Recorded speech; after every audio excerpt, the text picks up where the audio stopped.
How does a hydraulic cylinder work? The hydraulic cylinder allows hydraulic energy to be converted into linear motion. Hydraulic cylinders are used to operate booms on excavators, lifting machines, as well as to move tools on machines and presses. Construction of a hydraulic cylinder. The cylinder body consists of a cylindrical tube, a base and a head. The hydraulic cylinder housing contains a piston, which is a part that divides the cylinder tube into two chambers.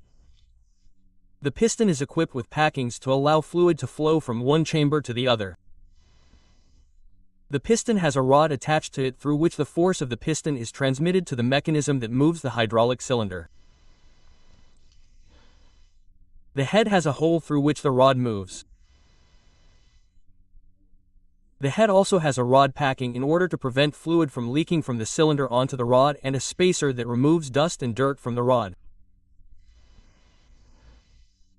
There must be seals at the contact points of the cylinder tube with the base and the head, otherwise the fluid would escape from the hydraulic cylinder.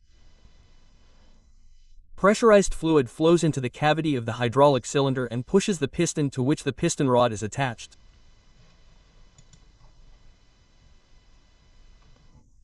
In single-acting hydraulic cylinders, the fluid can only act on one side of the piston. In a spring return cylinder, the piston rod can be retracted by the weight of the load or by the force of the spring itself.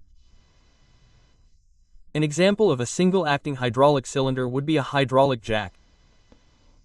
In double-acting hydraulic cylinders, fluid can act on the piston from both sides.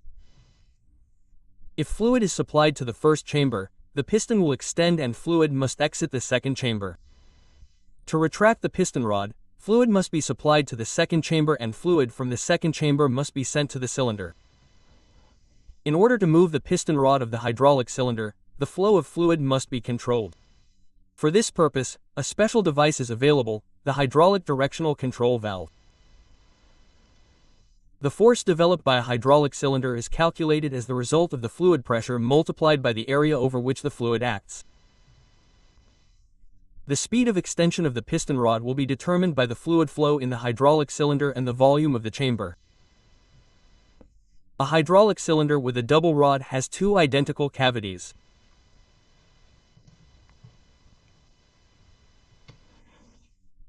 Double rod hydraulic cylinders are mainly used in driving systems. They are often used in power steering systems in vehicles and in aircraft steering gears. The stroke of the hydraulic cylinder is determined by the distance between the base and the piston. If a longer stroke is required, the cylinder must be longer. But what can be done if the dimensions are limited? Then a telescopic cylinder must be used. Hydraulic cylinders of this type are built according to the principle of a telescope. The rod of the hydraulic cylinder consists of sections inserted one inside the other. Let's see how a single-acting telescopic cylinder works. When fluid is supplied, the larger section will extend first. When the first section reaches the end position, the second section extends, and so on. The telescopic cylinder is retracted by the external load. It is only necessary to connect the inner cavity of the cylinder with the discharge line.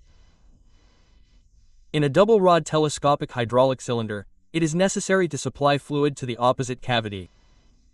When liquid is supplied to the inner cavity of the cylinder, the rod extends.